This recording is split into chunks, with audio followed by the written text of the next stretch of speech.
right behind me, this is Quincy Bay. I don't know about how much of it you can see, but normally when the weather is clear, you can look across the bay and actually see the city of Boston. So the police will know if they need surveillance video from this camera or if it was this camera that caught the crime. While most people might think that dumpster diving is illegal, according to the Tyler Police Department, in most cases it's not. So you can actually just jump right in and start searching. But that's only if the dumpster doesn't have a lock on it, there's not a fence around it, and there's no signs that say no trespassing. Well, I haven't really worn skates since high school, but places like this give you that old nostalgic feel, and it's what one East Texas family is trying to accomplish in Longview. So many elections that, get back over there. Back to what I was saying, voting. Abandoned for decades, or has it? The Palestine Old Memorial Hospital is said to be haunted by ghosts or something else. It did take them about 30 minutes to get the fire out, but if you can tell behind me, they are still spraying water on the scene. I'm gonna give you a better look. But that is to put out these hot spots just to make sure they're not gonna have to come back out here. There's no more flare-ups. You can see a little bit of that water splashing through the remains of the building. They're struggling with water pressure at this time. It's not as high as it normally is, so they're actually getting water from 3 different fire hydrants at this time to help battle this fire. Brian, a 50-year-old man, is being charged with 2 counts of aggravated assault on a peace officer after he opened fire on Tyler police officers performing a welfare check. Now, this all started around 7:30 this evening after his ex-wife and daughter called for a welfare check because they say that the man was off his medications and possibly intoxicated. Officers approached the front of the house speaking to the family before going around to the backyard to speak with the man. Before they could even open the gate, police say the man opened fire on them, shooting off 12 rounds through the fence, with some of them hitting the garage. No officers, thankfully, were hurt. No one was struck by gunfire. No neighbors or citizens were struck by gunfire.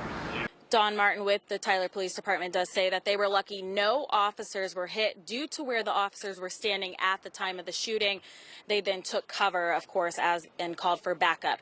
Now, during this time, the streets leading to the neighborhood like Shiloh and Cumberland were closed until the suspect came out and surrendered to police.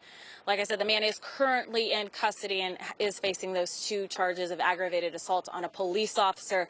He was taken to the hospital for evaluation before he will be booked into the Smith County Jail later this evening. I'm live in Tyler. Darcy Burton, CBS 19. 911, what's your emergency? Yes, a train going west has hit a school bus just past Murchison Street. Okay. Yeah, it just took it down. It hit it. I don't know when it hit it. I heard it, and it was like east of Cream Level, and now it has stopped and it's past Murchison Street. In the background of this call, you can hear more calls coming in just a few short moments after the incident. The bus and train collided where the tracks intersected with Cream Level Road. Yes, I tried to get up on Cream Level. Somebody needs to come over here and trying to put a bus on Cream Level. That train unable to stop until a quarter of a mile later. Ma'am, okay, are there people hurt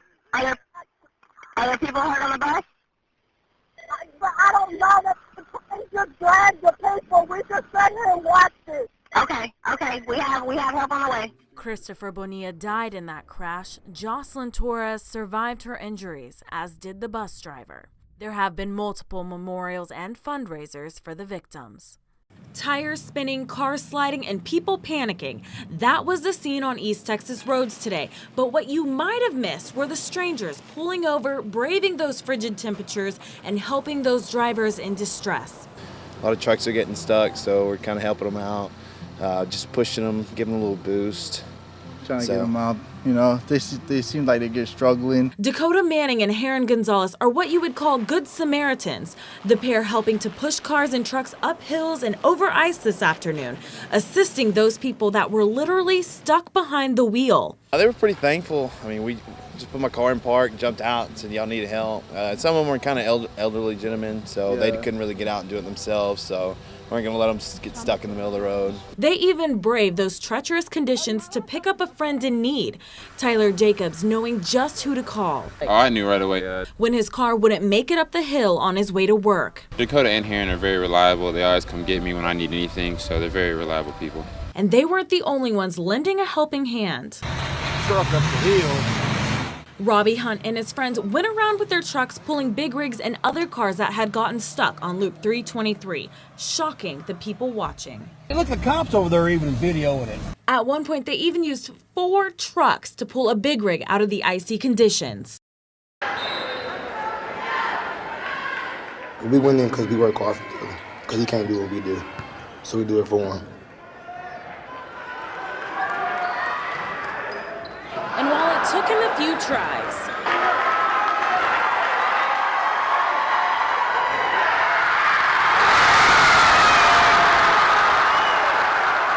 Dylan was able to do what he's always dreamed, thanks to his head coach. So, Dylan, you're going to start tomorrow night? Yeah. You're going to make the first 2 points of the basketball game, my man. He always tells us, like, don't take this for granted, because he wants to be out there so bad. So we kind of blessed him with the opportunity tonight. And making his Wildcat debut at guard, 6'2" senior, number 5,